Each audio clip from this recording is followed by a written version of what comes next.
10 Daily Stoic Mantras that will transform your life. For 7 days, I tried to live by 10 ancient Stoic mantras. I have to be honest, what happened completely rewired how I think about stress, happiness, and what it even means to live a good life. I'm going to share those 10 mantras and the surprisingly powerful results with you, so you can see if they can do the same for you. You know that feeling, that low-grade hum of anxiety that's always on in the background, the pressure of a world that never, ever seems to switch off. The constant buzz of notifications, the weight of deadlines, and the impossible standards we see on social media. It feels like you're being pulled in a million directions at once, and you're losing your grip on your own peace of mind. I've always been drawn to Stoicism, that ancient philosophy from Greece and Rome. It was practiced by everyone from slaves like Epictetus to the most powerful man on earth, Emperor Marcus Aurelius. Their world was filled with plagues, wars, and chaos. Yet they somehow built a mental toolkit for finding calm in the middle of it all. But here's the real question. Can a 20-year-old philosophy actually help us with our modern problems? I was skeptical. It's one thing to read nice quotes, but it's something else entirely to actually live by them. So, I decided to run a little experiment. For 1 full week, I would consciously apply 10 of the most powerful Stoic ideas to my everyday life, from my morning coffee to my work meetings, to how I dealt with things going wrong. I needed to know if this was all just fluff, or if it could be a real, practical operating system for a better life. The results were more profound than I could have imagined. These mantras became my armor and my guide. They didn't magically make my problems vanish, but they completely changed my relationship with them. So, I'm going to walk you through each mantra, what it means, and share an honest story from my week of how I used it in a real situation. And I'll give you a simple way to try it in your own life, starting today. Mantra 1. Focus on what you can control. The first mantra is the foundation of everything in Stoicism. It comes from Epictetus, a man who was born a slave and became one of the most respected philosophers of his time. He taught that the most critical skill we can learn is telling the difference between what's in our control and what isn't. Our thoughts, our choices, our responses, those are ours. Everything else, what other people think, the economy, the weather, is not. The Stoics argued that almost all of our suffering comes from trying to control things we never had control over in the first place. My test for this came on Tuesday. I was leading a big project at work, and we were just days from a huge deadline. Then, an email landed in my inbox. A key partner was pulling out, for reasons that had nothing to do with us. My first reaction was just a wave of hot panic. My mind started spiraling. This is a catastrophe. We're going to fail. My boss is going to be livid. But then, I forced myself to pause. I took a breath and asked the question, what, right now, can I actually control? I couldn't control the partner's decision. I couldn't change their mind. Worrying about it was just burning energy for no reason.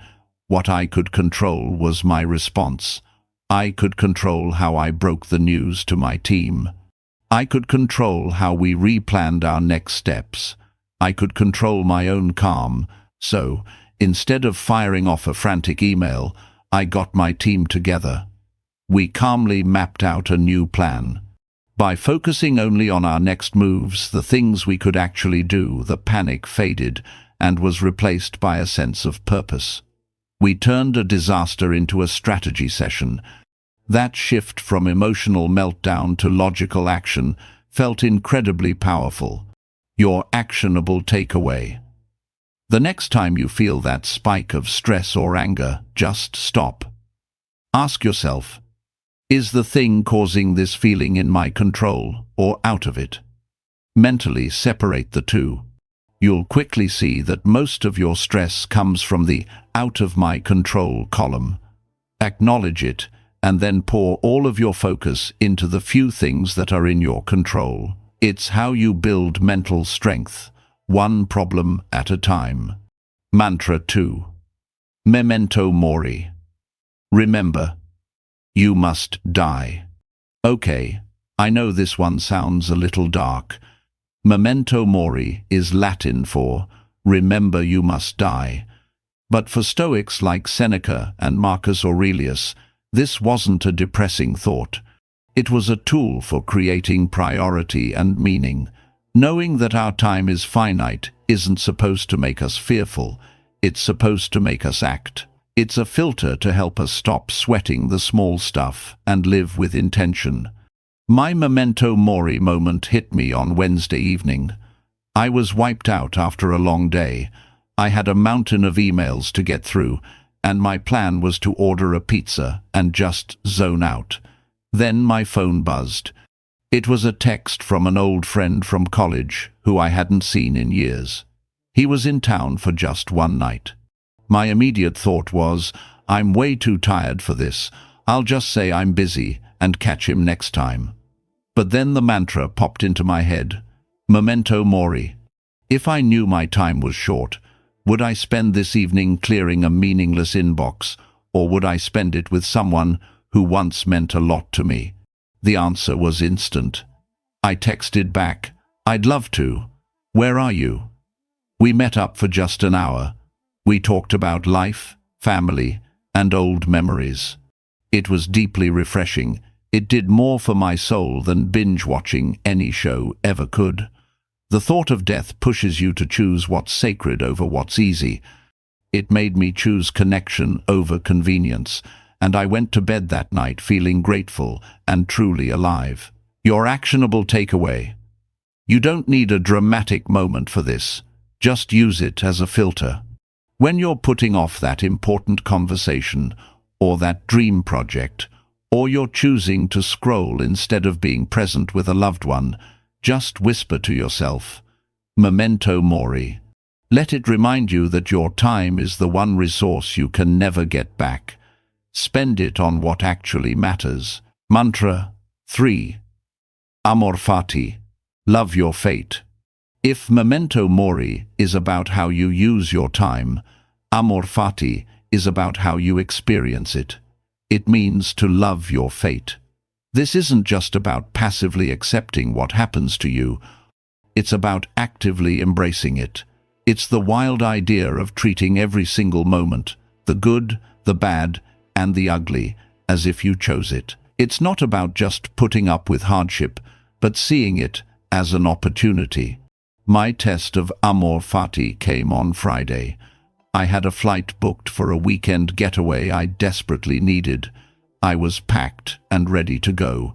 2 hours before I had to leave for the airport, I got the notification, flight cancelled. The old me would have lost it. I would have been ranting about the airline, desperately trying to rebook, and letting the injustice of it all ruin my entire weekend.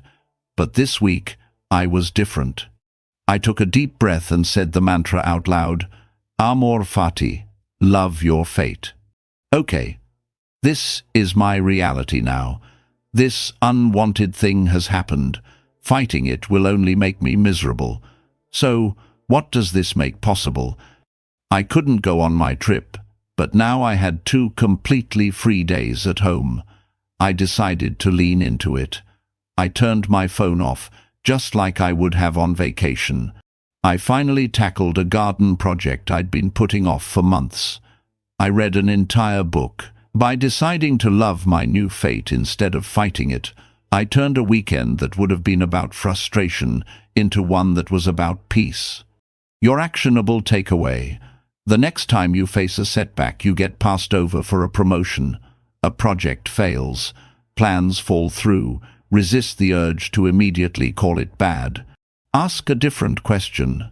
How can I use this? What opportunity does this create?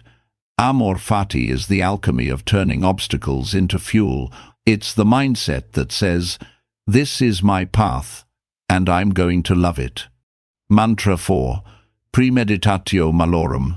The premeditation of evils. Here's another Stoic idea that seems backward at first. Premeditatio malorum means thinking about what could go wrong on purpose. The point isn't to make you anxious, it's to get rid of anxiety. By calmly imagining negative outcomes ahead of time, you make yourself resilient. You rob the future of its power to scare you. I tried this on Thursday morning before a high-stakes presentation.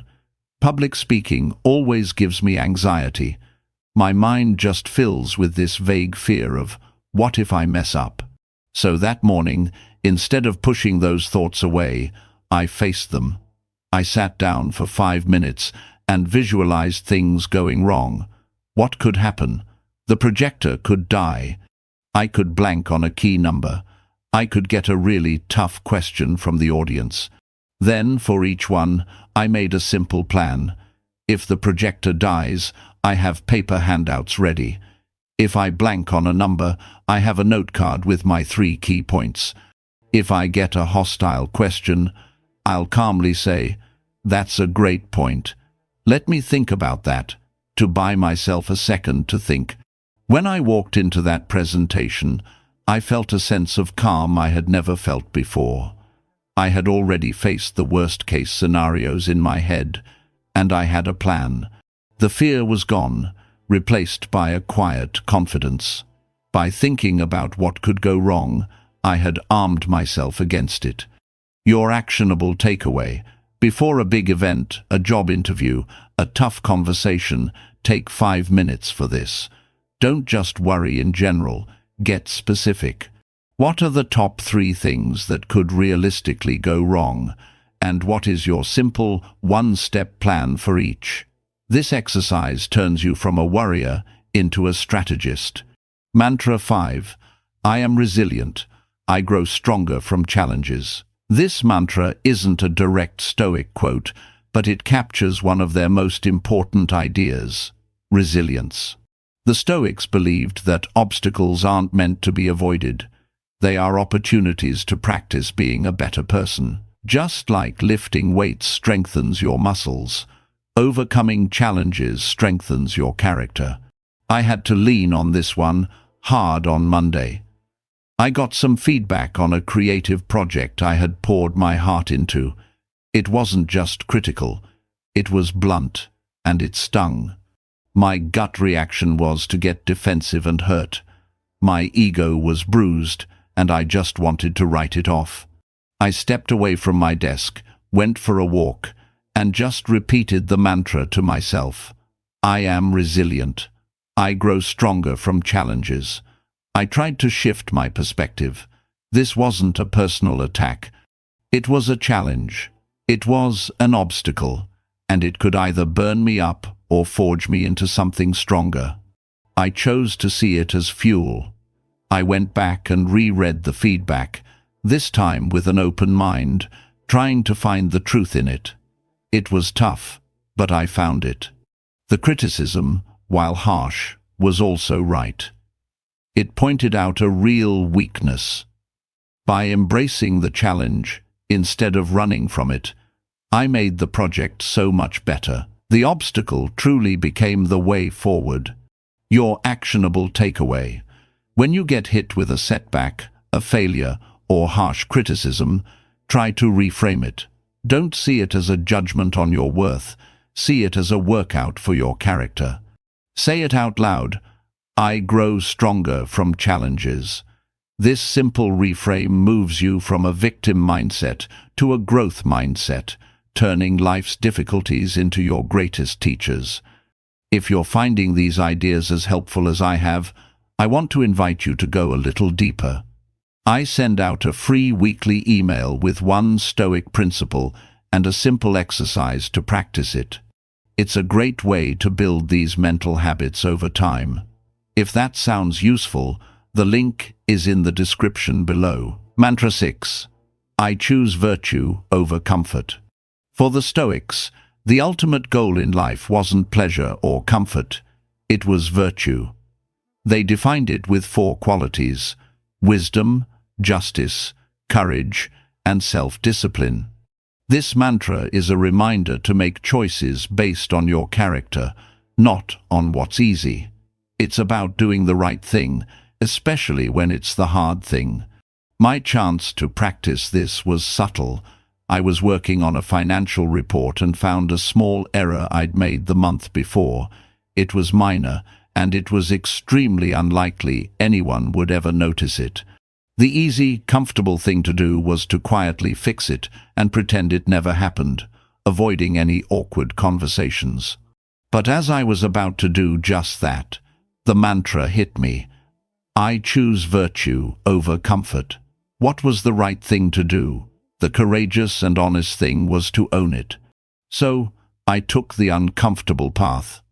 I went to my manager, explained the mistake, showed her how I fixed it, and told her what I was doing to make sure it never happened again. Was it an easy conversation? Nope. It was humbling. But afterward, I felt a sense of integrity that was worth far more than the comfort of hiding.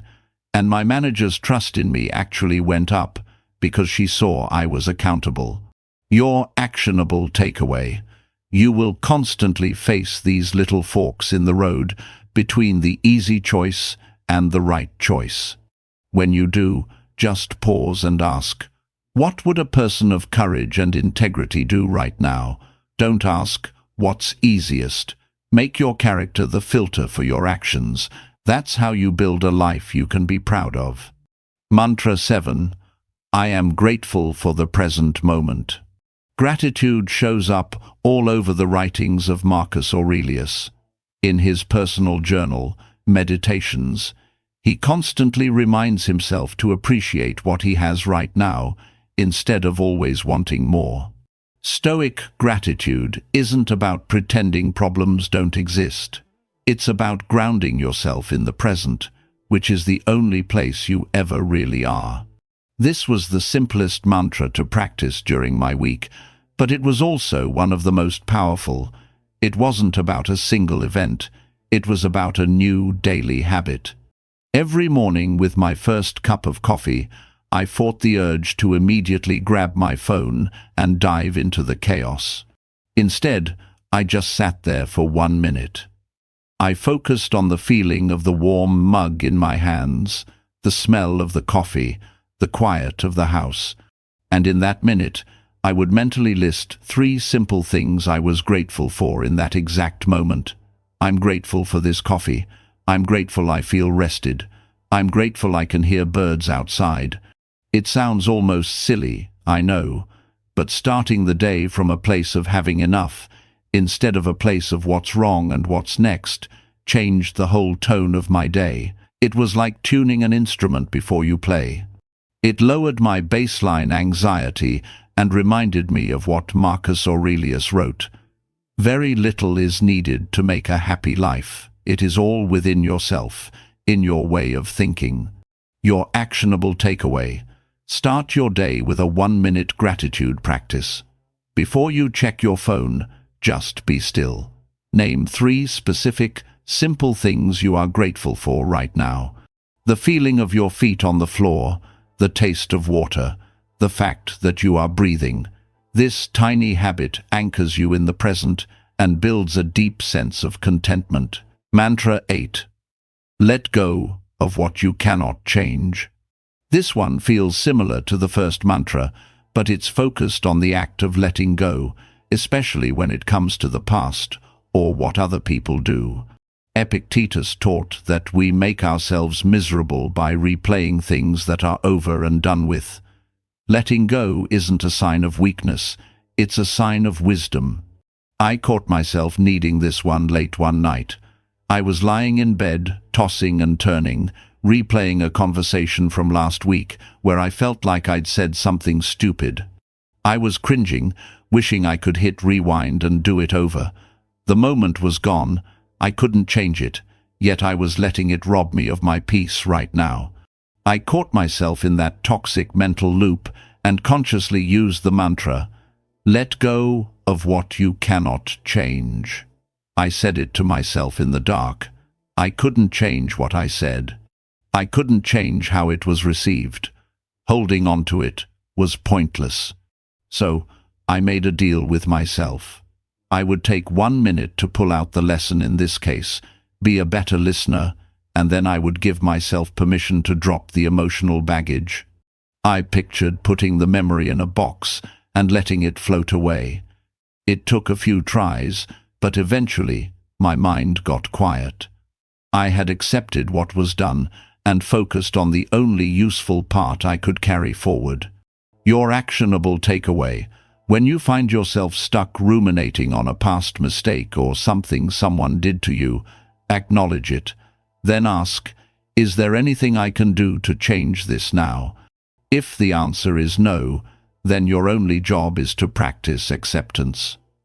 Name the thing you're holding on to and say, I cannot change this, so I choose to let it go. It's a vital skill for protecting your inner peace. Mantra 9. I live mindfully, fully present. We usually think of mindfulness as an Eastern idea, but the Stoics were huge believers in being present. Their word for it was prosoche, which means paying attention. It's the simple practice of bringing your whole mind to what you're doing, right here, right now. In our world of constant distraction, this is more important than ever. I realized just how bad I was at this during a video call with my sister, who lives in another country. While she was telling me about her week, I was only half listening. My eyes were darting to my second monitor, scrolling through emails. I was on the call, but my mind was 1,000 miles away. Suddenly, she stopped and said, "Are you even listening to me?" I was busted, and I felt this flush of shame. I apologized, and then made a conscious decision. I live mindfully, fully present. I closed my laptop. I put my phone face down on the desk. I looked right at the camera and gave her my full attention. The quality of our conversation changed instantly. I listened better, I asked better questions, and we actually connected. The second half of that call was infinitely more meaningful than the first. It was a sharp reminder that the greatest gift you can give another person is your undivided attention. Your actionable takeaway: pick one small daily activity to practice this with. It could be drinking your coffee, washing the dishes, or the walk from your car to your office. For that short time, do nothing else. Just focus all your senses on that one thing. What do you see, hear, smell, and feel? This is like a workout for your attention span. The more you practice being present in the small moments, the easier it will be to show up for the big moments. Mantra 10. I reflect, learn, and improve each day. This final mantra captures the Stoic commitment to getting a little bit better every day. The philosopher Seneca wrote about his evening routine, where he would review his entire day. He'd ask himself what he did well, where he fell short, and what he could do better tomorrow. This isn't about beating yourself up. It's about creating a personal feedback loop so you can grow. I committed to this evening ritual every night of my experiment. Before bed, I sat with a journal for just 5 minutes. I didn't write pages and pages. I just answered 3 simple questions. 1. Where did I act in line with my values today? 2. Where did I fall short? 3. What's one thing I can do to be better tomorrow? One night, my reflection was about successfully using amor fati when my appointment was cancelled. Another night, it was about how I failed to be present during dinner. The process was incredibly clarifying. It let me acknowledge my small wins, own my mistakes without judgment, and make a concrete plan for the next day. This simple 5-minute habit might have been the most powerful of all. It guaranteed that every single day, no matter what happened, became a lesson. It turned a random week into a structured course in self-improvement. Your actionable takeaway: end your day with a simple 2-minute review. You can do it in a journal or just in your head. Ask yourself Seneca's questions. What went well? What went poorly? How can I improve? This practice ensures that you don't just live through your days, you learn from them. It is the engine of personal growth, the transformation. So, after a week of living like a Stoic, what's the verdict? It was genuinely life-changing. These mantras didn't magically fix my life. I still have to deal with unexpected problems, difficult people, and the pull of distraction. But I changed. I felt a real shift inside me, that constant, low-level anxiety that was always playing in the background of my life. It got quieter. I felt less reactive, more in control of my own mind. I found myself getting less frustrated by things I couldn't change, and more focused on the things I could. I felt more present with the people I care about, and a greater sense of purpose. Because I was trying to live by my values every day. These mantras aren't magic, they're tools. They are a form of mental training, and like any training, they only work if you practice them. But what my experiment showed me is that this ancient wisdom isn't just relevant today, it's essential. It is a practical blueprint for finding strength, purpose, and peace in the chaos of the modern world. So, here's my challenge to you. You don't have to do all 10 at once. Just pick one. Pick the one mantra from this video that really spoke to you. Let me know in the comments below which one you're going to try for the next week. I would love to hear which one you picked and why. And if you want to keep exploring how practical philosophy can help you build a better life, make sure you hit that subscribe button. I truly believe these ideas have the power to change lives, because they've already started to change mine. Thank you for watching, and until next time, live with virtue.